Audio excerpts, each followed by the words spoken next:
What's up, everyone? Welcome back to another episode of Empty the Benches. Nick and Mac back together once again with you for another majorly huge, super important January episode. Seems like it's just going to be a snowball until the trade deadline here. But first and foremost, Mac, good to see you again, buddy. Good to have you back on the show. How are you feeling, my friend? I'm feeling much better today. Was under the weather the last couple days. May or may not have gotten sick via the Chicago Blackhawks bug. Spent some time in their facilities. I'll delve into that a little bit later, but well worth it if that's what did get me sick. However, yes, feeling a lot better today and good to be back. I missed last week and just ready to talk some puck again. Yeah, absolutely. It's good to have you back. I know one thing that you're very excited for is this upcoming Elwoods event on January 27th. So what can we all look for there? I talked about it a little bit last week, but what are some of the things that Nathan and Sam and the staff over at Elwoods have cooked up for you? Yeah, they do this pretty much every year. It's always a blast. I actually got to go on the ice last year, play some games on the ice in between periods, won a gift card, got a nice dinner out of that. So there's always a chance for that. But you also, in the $45 that you pay, you get obviously a ticket to the game. You get a limited edition t-shirt. That's my favorite part. I know everyone's probably like, I don't need another t-shirt.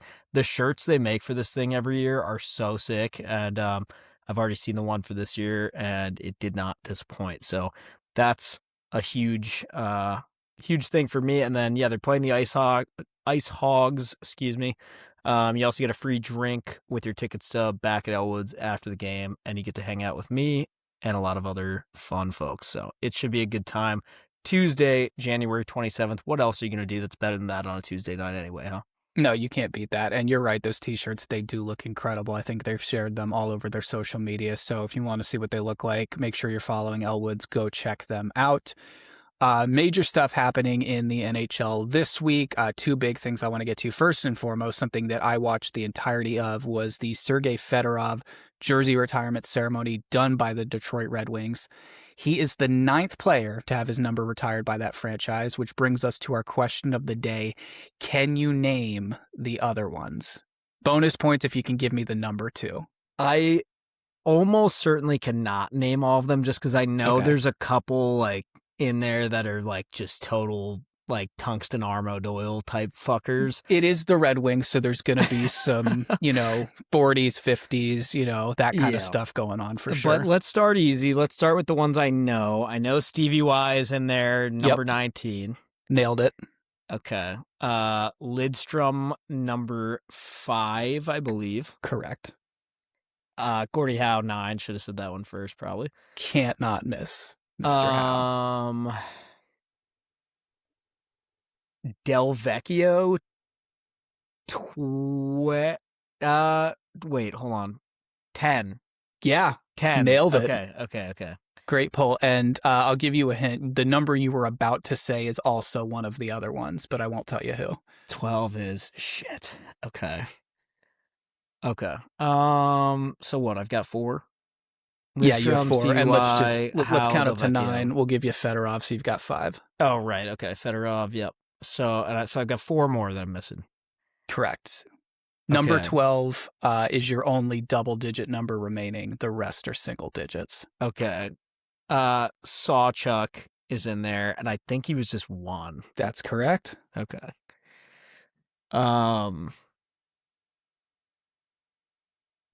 Ted Lindsay. I don't think I know what number he is.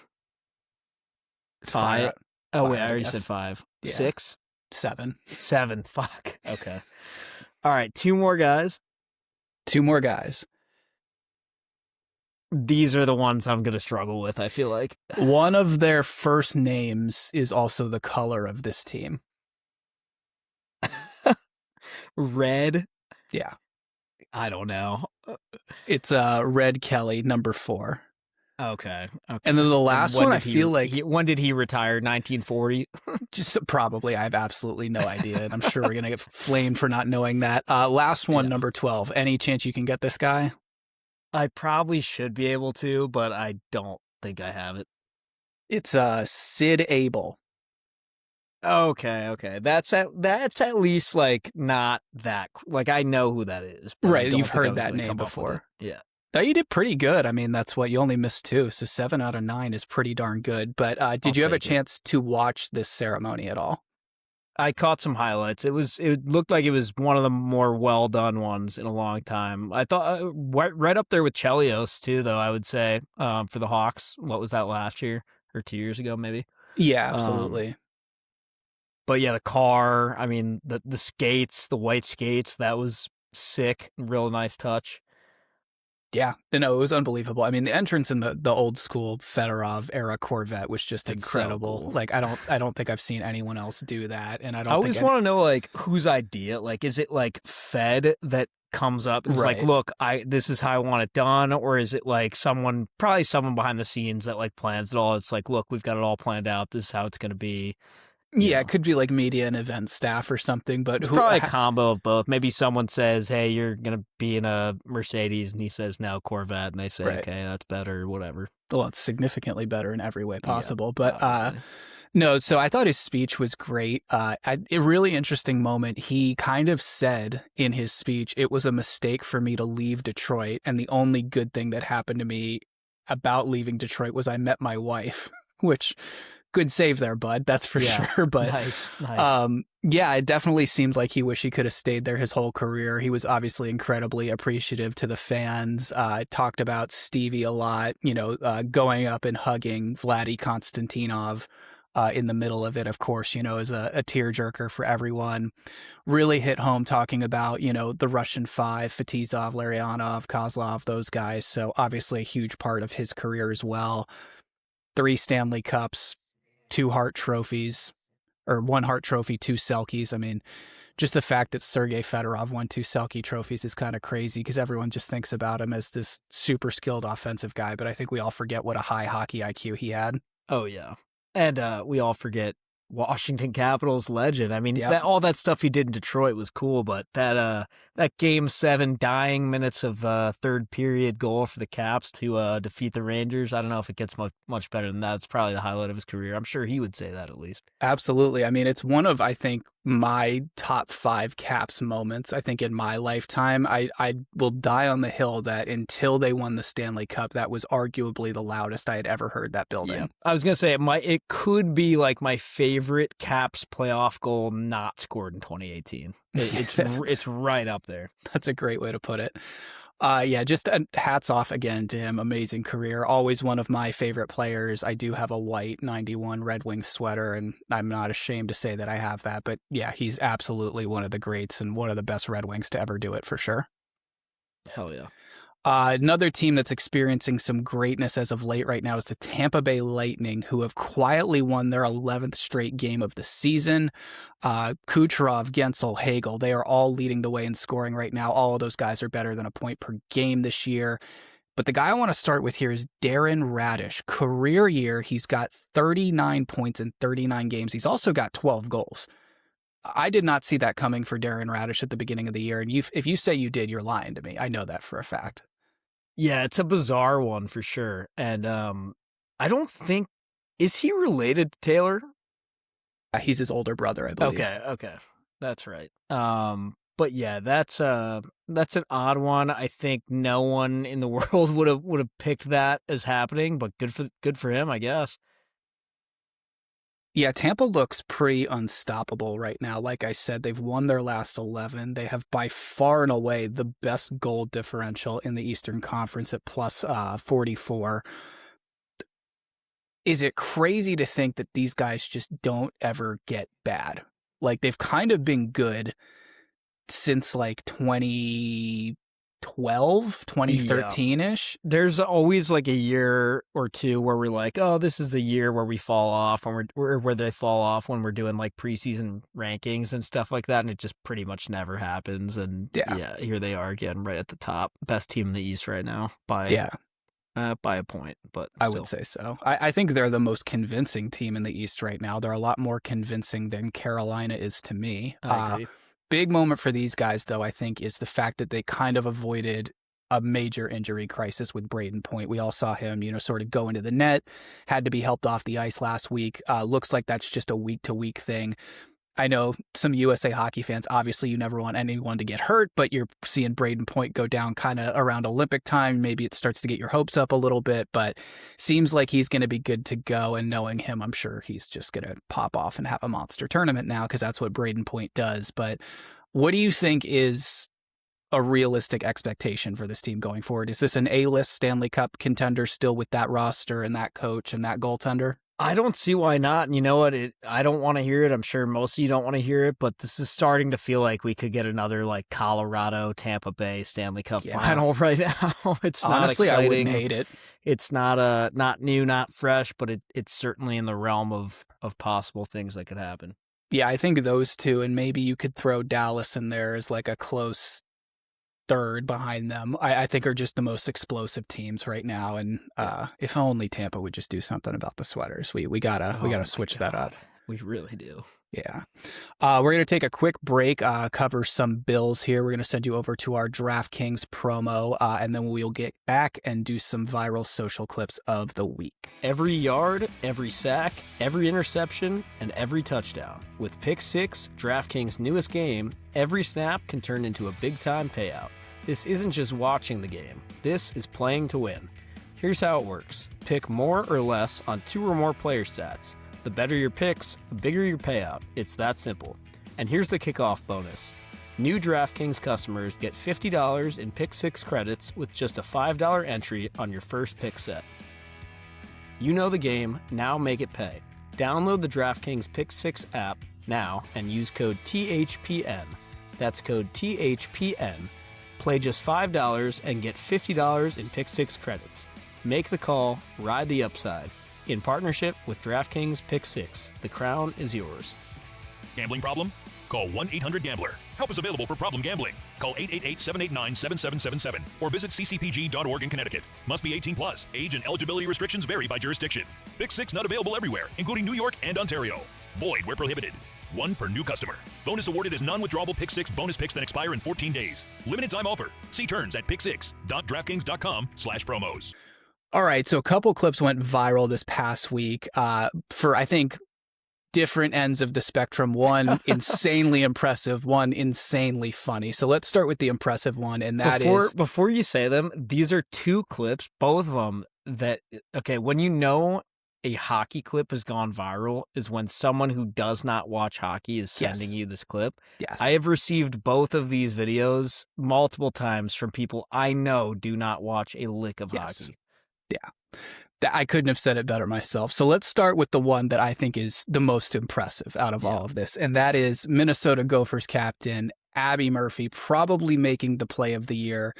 This is a ball hockey move. This is a driveway move. This is me and my brother tormenting the neighbors who didn't play hockey. You know, this is exactly what you dream of doing when you're in the driveway, to scoop the puck up, to bat it between the defender's legs, and one hand get it over to your teammate who scores the easiest goal of their life. But this is just such an impressive play to pull this off, you know, at the level that they're playing at, and in a game like that is just insane. Yeah, and I think some of the, not to take anything away from the other stuff I'm about to talk about here, but sometimes when we see these clips of guys doing cool hand-eye stuff where they're batting a puck out of midair or they're juggling around or smacking it through somebody's legs, I don't want to say lucky, but sometimes it's kind of that was the easiest thing for them to do, or they just kind of smacked it and it hit, right where it needed to.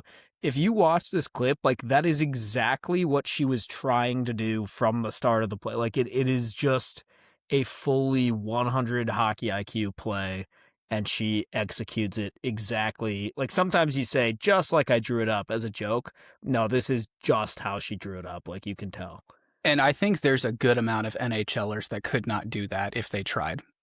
Yeah, I would agree. That was, to pull that out at game speed is just so impressive. And Abby Murphy's already, I think she's well above a goal per game for the Gophers this year. They're having a monster season, and the best part out of all of this is she will be wearing a red, white, and blue Olympic jersey in just a couple weeks here. Yes, so sir. can't wait to see her and the ladies fire it up and hopefully take home gold over in Milan Cortina. But let's move into the other social media clip that went viral this week. I think what has to be so far my favorite hockey clip of 2026 is the absolute brawl that broke out during the intermission Mites on Ice junior hockey game that the Hershey Bears had going on over the weekend. So just full-on complete chaos. When I saw this reel, when I opened my phone, it is hilarious because I don't know what it is about watching Mite hockey fights, but like the kids already kind of can't move and stand up anyways. So then when you have them just running into each other, throwing glove punches at, cages. You have the goalies who, will get up ahead of steam and just knock kids over like they're bowling pins. I loved every single second of this. Yeah, the one guy's beating his friend up. The one guy, the goalie that's just standing there not doing anything while the other goalie is wreaking havoc on everybody. That's your man. That's your guy. You got to get in there, bud.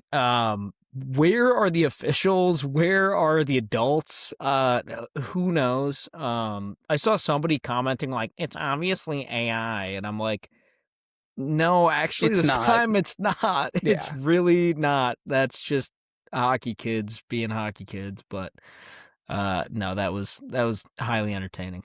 I've seen some people say like that it was staged, and like, yeah, if you watch the video, that kind of makes sense because like you said, there's two kids on the same team who are punching each other. But but that'll happen too. That will happen. That is a good point. I also saw some articles being like investigations and discipline will be handed out. I'm like, it's an intermission game. Yeah. Of an AHL investigation. game. Yeah, and involving 8-year-olds. Yeah, like if that didn't happen there, it was going to happen in the hallway of whatever hotel those kids were staying in next. Yeah, no, exactly. That's what I think back to. Actually, fun fact, we were a little older than this, but back to Baltimore Stars youth hockey, we were kicking some team's ass one game, and I like missed a layup pass from Ian Powderly.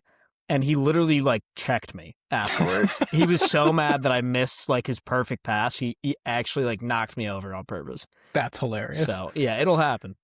I also don't get the people that are like, oh, do we need this in the game? Do you need to be teaching them like that?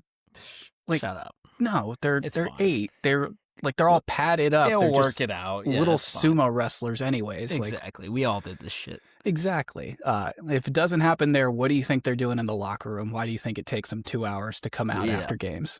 No, exactly. Let's go ahead and jump back into NHL action. So I wanted to talk about the New York Rangers. So start spreading the news. Your team sucks ass. So yeah, they kind of suck right now. Awesome. And obviously there's some injuries going on. Adam Fox has whatever Adam Fox has that continues to plague him. Shesterkin, I know, has been banged up. They get worked over the weekend, 10-2 on national TV. By the Bruins, so that just I had set the back. over in that game, so that's cool. Great pick. That just set back Boston-New York relations probably 200 years. And so sort of in the midst out of all of this, they fall into the bottom of the Metro. Elliot Friedman drops this, a classic fridge bomb here, listing potential trade targets for Artemi Panarin. So what he listed was Colorado, Florida, Minnesota, and your Washington Capitals. How do you feel about that being included in yet another prolific trade rumor that's probably not going to happen for the Caps? I can't see him getting traded in division. If he does get traded, I can't see him being traded to somebody in the Metro division. I also don't see the Caps finding room for him. I know like right now we could use him, but like we're going to get all these injured guys back, and then where do you put him? Not to say I wouldn't want a guy like Panarin, but if anything, I think he's a guy that's going to be a rental to one of those other teams that you just mentioned, and then like maybe we'll take a kick at the can when he's a free agent in the summer or something like that. I agree. I mean, he does have a full no movement. He would need to waive that. I know typically, I think on average, he gets around 11 per year this year, just the way the deal's structured. He's getting 8. That makes it a little bit more manageable. But Yeah. I'm correct that he's a free agent over the summer, right? yeah, that contract ends in June, at the end of June, I believe, if I'm not mistaken. So out of those teams listed, let's go ahead and omit the Caps if we don't think that's going to happen. Colorado, Florida, Minnesota. So Colorado stands out to me because I think they have made a play for him before in the past. I forget if it was the free agent move around when he ended up choosing New York or what the deal was there. But then Minnesota, you also have the Kaprizov factor. Yeah, this is a weird one because I don't see how Minnesota makes it work after all they just gave up. Right. But I also, what more does Florida have to give unless they just pull another rabbit out of their hat and do one of these things where they get another like massive player for a bag of pucks somehow, and everyone's like, why are you doing this? I almost wonder if a team that we didn't mention, like somebody like Detroit, would want to take a stab at it. I don't know exactly what that package would look like, and I know that the main reason they didn't get Quinn Hughes is because they didn't want to give up what was being asked for him. Right. Without Quinn being signed long term, so they might feel similarly about Artemi. Although I also think what you'll have to give up for Artemi is going to be a lot less than what you'll have to give up for Quinn Hughes, just because of the age and all that.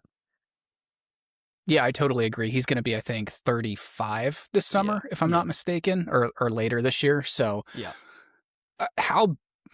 you think we're at the point now where trading Panarin is the right move for the Rangers, or do you think this needs to get a little bit worse as we approach the deadline? Because I think what people forget is we have like 14 games until the trade deadline. I forgot that. I saw that on the notes page, and I was like, holy shit, how can that be true? But I'm forgetting that the lockout, the Olympic break, and then all of a sudden, it's going to be March. So makes sense if you think about it.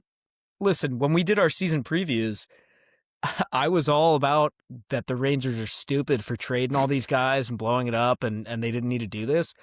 However, now at this point, I'm kind of like, you might as well just lean into it and fully blow it up. You've already half blown it up. You know what? If you don't think Panarin's going to re-sign, you might as well fucking get rid of him, I guess.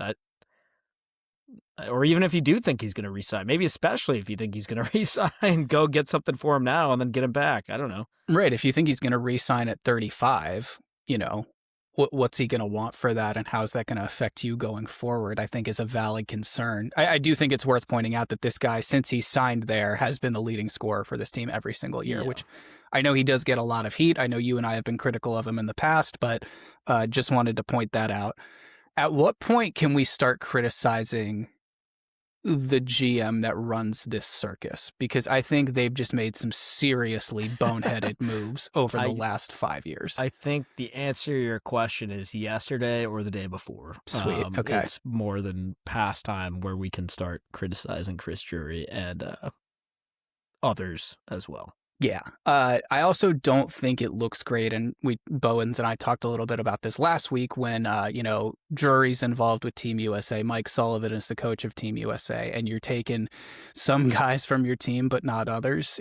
I'm sure that's not exactly the smoothest of transitions. Yeah. I mean, that's an unfavorable position to have to be in. I'll hand them that, but yeah, it definitely is not going to bode well. Absolutely. Gun to your head, just give me a complete wild card other than Detroit for where this guy could go. Back to Columbus. Oh, how about back to Chicago? Yeah, why the hell not? I could see either one. I wouldn't hate the Columbus thing. I mean, I hate it for my division, but he's already there, so what's it to you? Right, no, exactly. It's just you're going from the worst team in the division to the second worst team in the division, so that sounds like a good plan right there. Washington Capitals, let's do the weekly recap. So I know you had a blast with the Capitals recently, so you got to spend some time in the game in Chicago. on the dad's trip, what was that experience like, man? Because your videos looked incredible. Yeah, I'm real lucky to have been included in that. The mentors trip, all the players get to bring a dad, a brother, a mentor, male figure, something like that, and I was able to tag along mostly just because my proximity, and my dad has brought my grandpa along on these trips. I think this was his 10th one, my grandpa's Wow. 10th mentors trip, so was really special for me to be able to be included in even one part of that. Got to spend the whole day with my grandpa, part of the day with my dad, watch the whole game with my grandpa. And I mean, best part of the whole thing was just me and my grandpa being in the locker room right after the win, watching the whole Carbs post game speech. That was a blast. What you get to see on Instagram, after every win, getting to see that up close was really cool. And yeah, I mean, of the 10 trips my grandpa's been on, I asked him if he had a favorite. He couldn't really answer. He said, they're all good. Obviously, the ones where the team plays better is always more fun. But he seemed pretty happy after this win in Chicago. So I think it's safe to say this is probably one of his favorites. So Nice, yeah. So which of the dads are the biggest characters? Because I think we saw Dowd's older brother kind of stole the show Yeah. with the lineup reads, but who were some of the other dads that were having a good time? So I spent most of the game sitting next to Dick Carlson, John's dad. He's a character. And it's funny, too, because I recently rewatched the clip of John scoring the World Juniors golden goal. And they cut to Dick in the crowd. And he looks a lot younger, obviously. It was a long time ago. But it's just funny, like, seeing that now and, like, having sat next to that guy and chatting with him the whole game. And I'm like, it's funny to see him that animated for that goal. I mean, obviously that's like a gold medal winning goal, but like every goal in this game, he was just kind of like, all right, there we go, boys, another one. Yeah, he was fun to chat with. McMichael's dad is a funny guy. You guys probably saw the clip on Instagram that he was like accidentally on the way back from the bathroom when he saw McMichael was about to score, ran into a Blackhawks suite, caught the goal, and then they politely asked him to leave after that. So he was cool. And then I'd say my other one would be Strom's dad is just real high hockey IQ guy, much like his son, so it makes sense. But yeah, he was a lot of fun to talk to. I had a good conversation with him pregame. Also chat a little bit with Wilson's brother and McElrad's brother.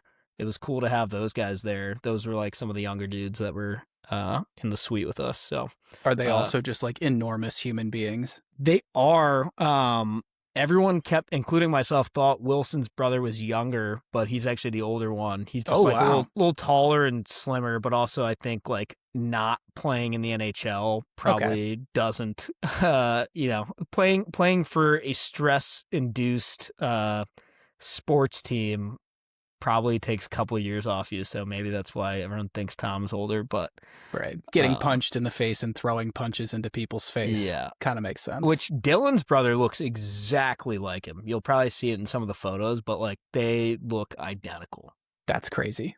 Yeah. Yeah, that looked like an insane trip. The footage that you got in the locker room, one of my favorite videos was the shot of all the dads celebrating, and like you can see you and your grandpa in there. That looked like so much fun.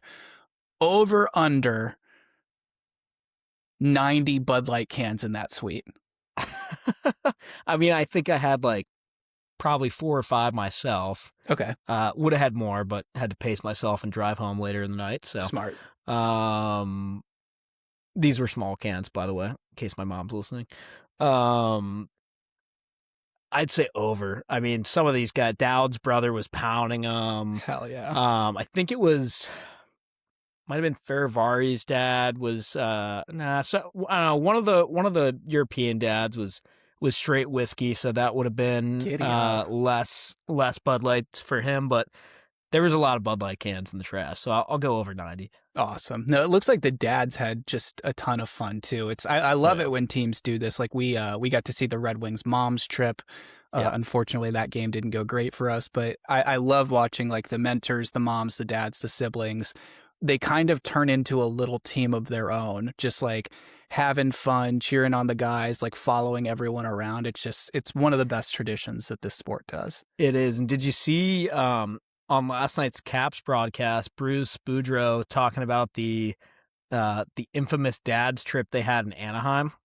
He was, for those who didn't hear it, he was saying that one night, like in the middle of the dad's trip in Anaheim years ago, he, went to bed because him and all the coaches and players, got to go to bed, got a game the next day, left all the dads at the hotel bar or whatever it was, wake up the next day and like the hotel guy or, whoever's the management guy for the Ducks that deals with all the hotel stuff pulls Bruce aside and is like, hey man, the security people at the hotel showed me this video from last night. It's like surveillance of all the Ducks dads getting into like a brawl with like just all the locals, like literally punching each other, like beating the shit out of each other at the bar.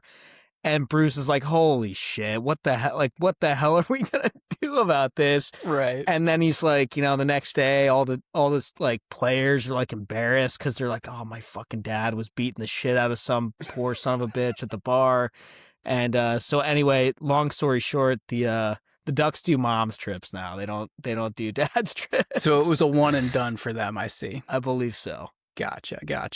Let's talk about what else the Caps have been up to. You saw a great win last night, huge comeback win against Montreal. We were texting a little bit about that. Yeah. Just a huge win for this team.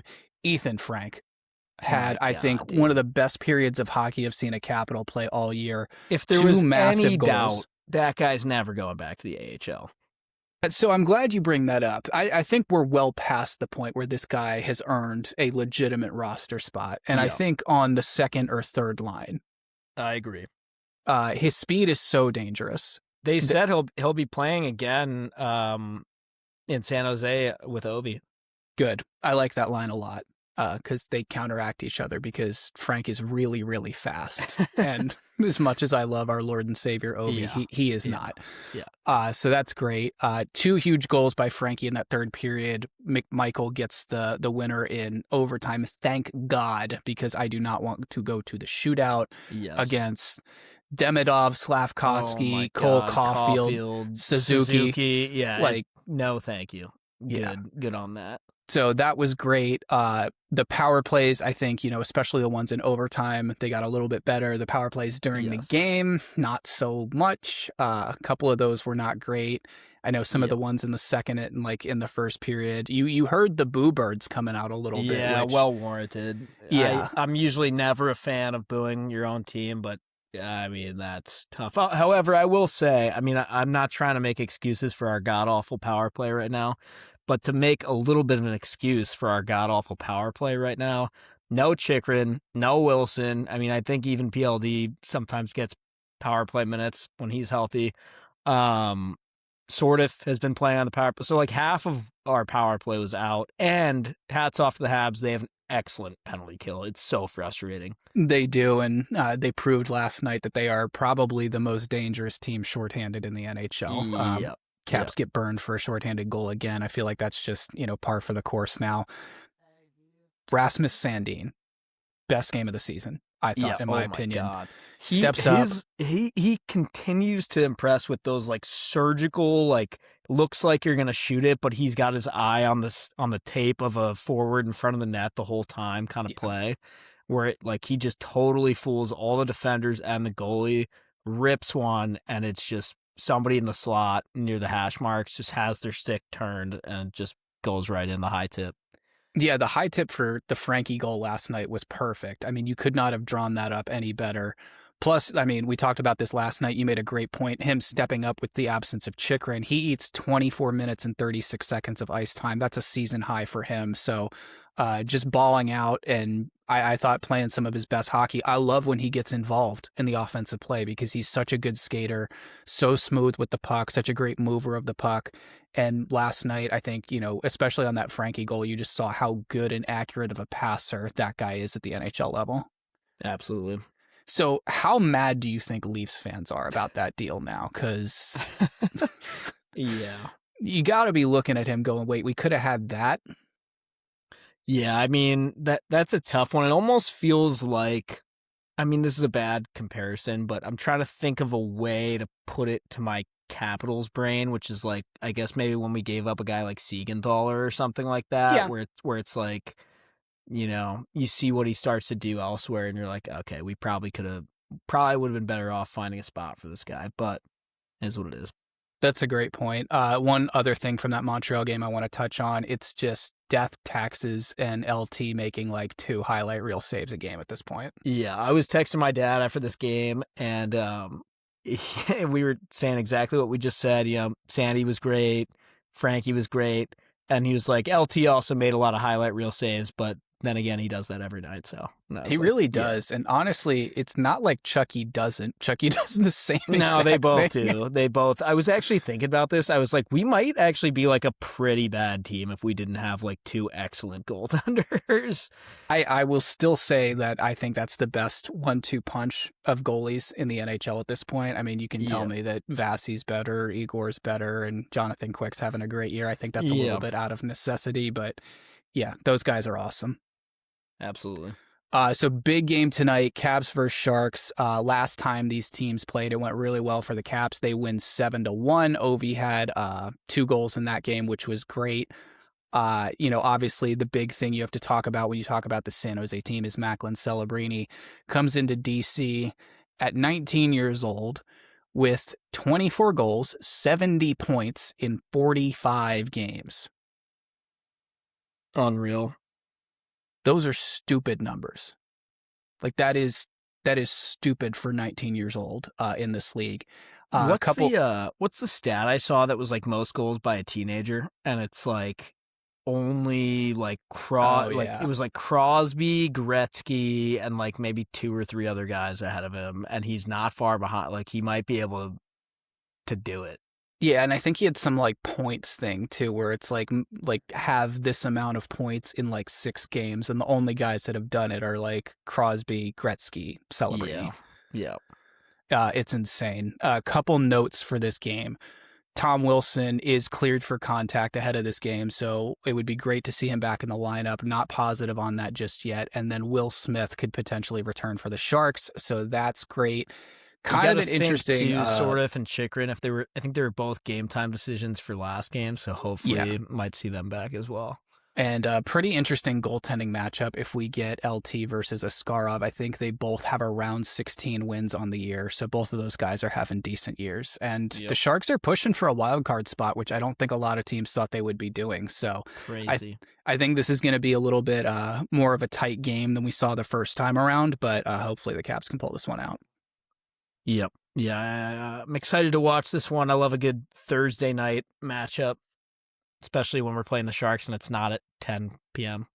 That's always nice. One last thing to wrap up. It wouldn't be the weekly recap if we didn't do an Ovechkin milestone. So he now has 20 goals on the season. That is his 21st 20-goal season. That's second all-time. He is just now 1 behind Mr. Hockey Gordie Howe. So will he ever stop? Who knows? Crazy. Might have to run it back next year, Just go for 1,000 at this point, right? Like now the kids are involved. They want to see it. Like they're having fun with dad at the rink. Just do it. Who cares about Dynamo? You don't need to go play for them. Let's go ahead and empty the mailbox. So first question that someone sent in. I love how vague this is. It is just, what is up with the Pacific Division? Yeah, great question. I mean, just to put it in perspective, let's see. Division leader from the East has 61 or from the Atlantic has 61 points. From the Metro has 60 points.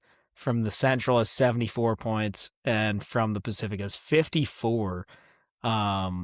Third place in the Pacific has 50 points. The Kraken are in that playoff spot. 50 points wouldn't be anywhere near one of the top 3 in any of the other divisions. I mean, I guess our division, you'd be 4 points out, but still, that's 4 points.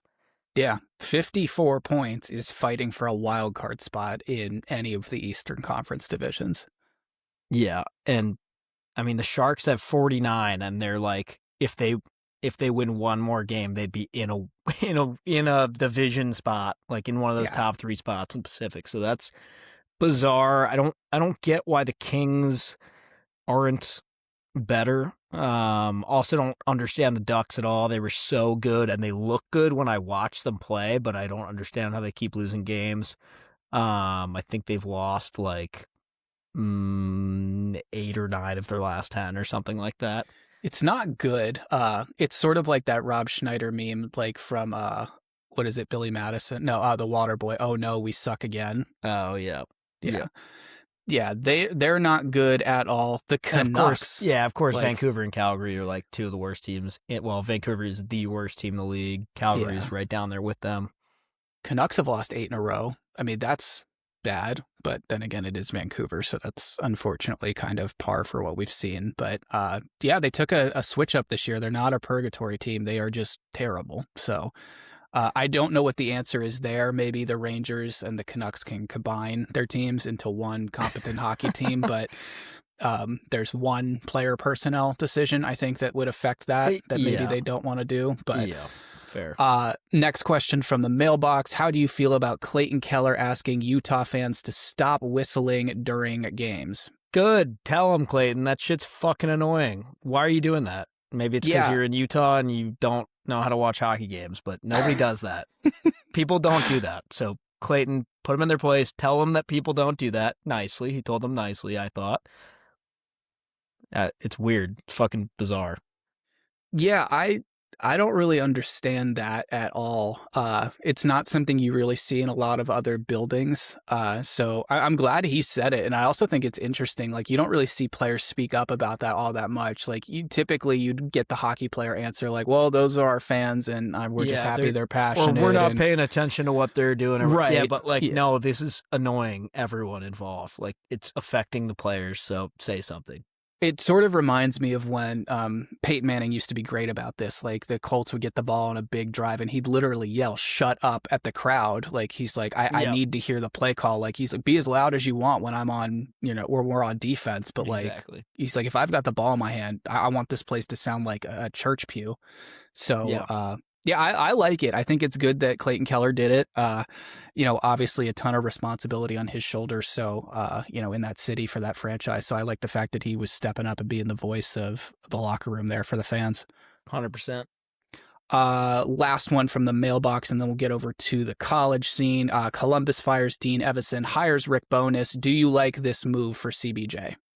I love both of these coaches for different reasons. I think it's a little odd considering I don't think anyone expected Columbus to be good this year. Then they kind of were, then they stopped being good, and then they fired their coach, which just kind of a weird trajectory. I don't necessarily disagree with it. However, I also thought Bones was done. Like, I thought he had like retired for like family reasons or something. I thought there was something there, but I mean, if Bowness wants to get back in the back on the bleachers, why not? Go for it. I like Bones.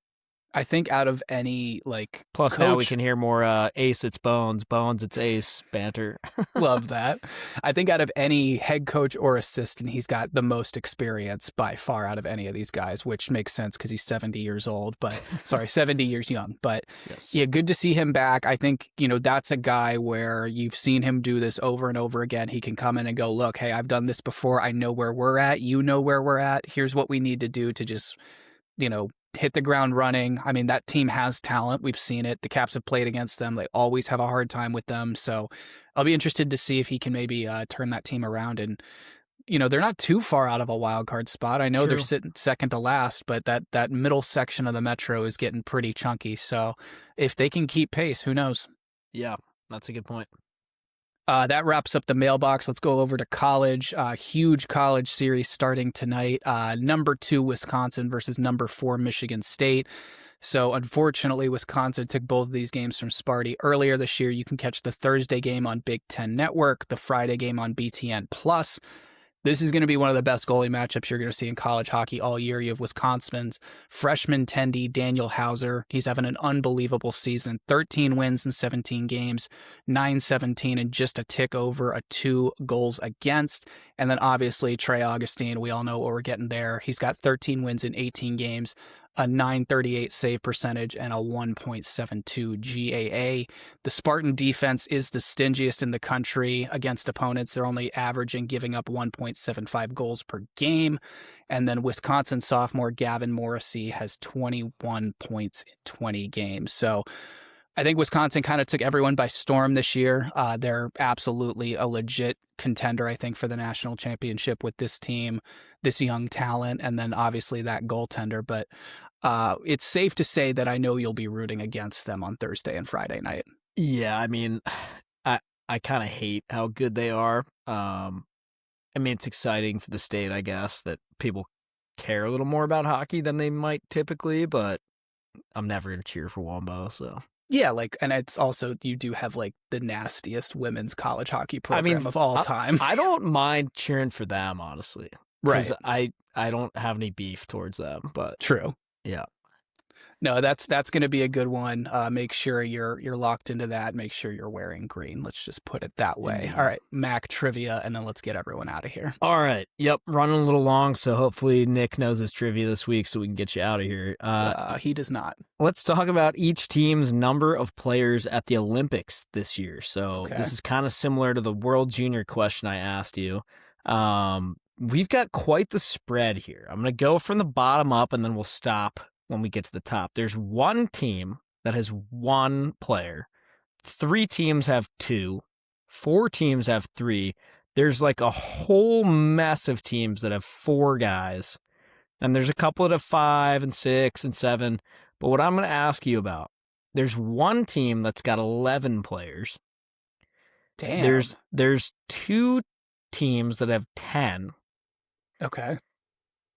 And there's one that has 9. I'm just going to ask you for those 4. And then, if you want, there's 2 teams that have 8. So that would round up the top 6 NHL teams with the most players going with 8 or more. But so I need to give you the ones that have 11. Mm-hmm. There's 2 with 10 and 1 with 9. Correct. Okay.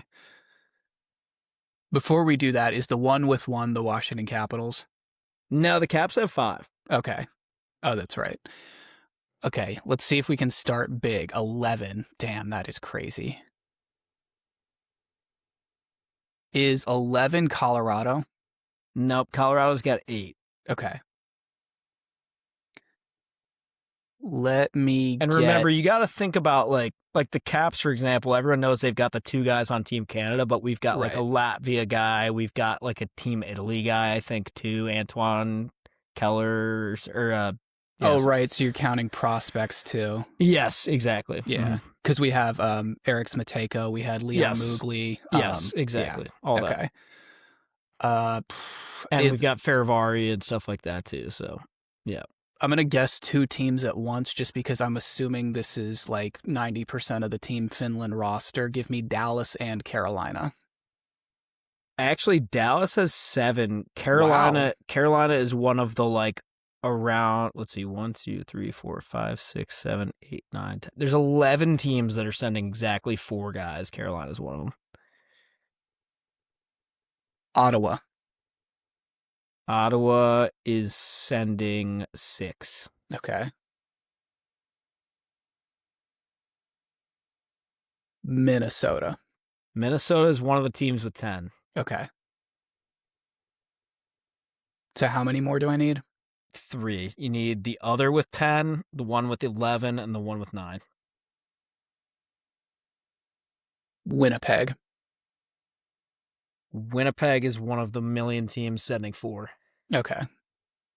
And that I'm assuming would be Hellebuck, Connor, Niederreiter for Switzerland, and, well, not Scheifele for Canada, but Morrissey for Canada, right? Probably something like that. I don't have the names listed here. It's just numbers. Okay. Let's go with the Devils. Devils have 8 along with... So Devils and Colorado are the 2 teams with 8. So okay. You got those. Are they good? Are these good teams? All 3 of the ones you need are powerhouses in the NHL for the last 5 years. Okay. Tampa. Tampa is the team with 11. Okay. Wow. I guess that makes sense. Vegas. Vegas is the team with 9. Okay.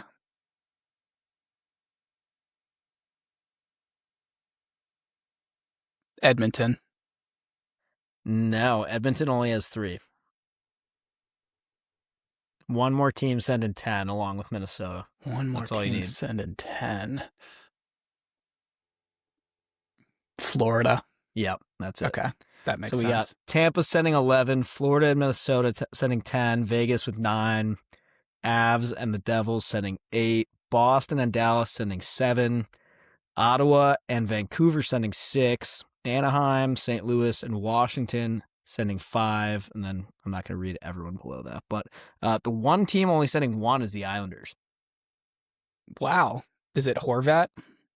I don't know, actually. Or I guess But- we don't know because he's hurt now, but Oh, yeah, so maybe, well, this came out 6 days ago, the list I'm looking at, so, and you know what, I'm not sure, this probably doesn't include, like, any, like, reserves or anything like that. true, because I think they were throwing around Schaefer as a reserve for Team Canada defense, but Right. not Jacob Chychrun. Let's just be clear about that. Right. Not the NHL leading goal scorer for defensemen, but it's fine. It's fine. Whatever, we don't want him putting on that sweater anyway. Exactly. Amen to that. Also, I don't want him getting hurt, but yeah, it would be harder to root against him, that's for sure. Anything else before we wrap up here? I think that'll do it. Yeah, come to that Elwoods Admirals game in January. We'll blast it some more on our socials, but you can find it on the Elwoods Instagram too. Yeah, Or absolutely. just if you're in Milwaukee, go to the bar and ask the bartender to sign up. Yeah, and they'll probably just give you free stuff anyways because people at Elwoods rock. Make sure you guys are liked and subscribed. YouTube, Instagram, TikTok, Twitter, MySpace, AIM, whatever else we still have left out there. LimeWire, That one. MediaFire. Yeah, Napster, of course. Make sure you do all of that. Fun guest coming for you guys next week. Should be a really fun interview. And stay tuned. We're going to try and do some local Olympic events. Mac at Elwoods, myself, and maybe Harrison at the Don't Know Tavern in Baltimore. So we will keep you guys posted about all that and catch you in the next episode.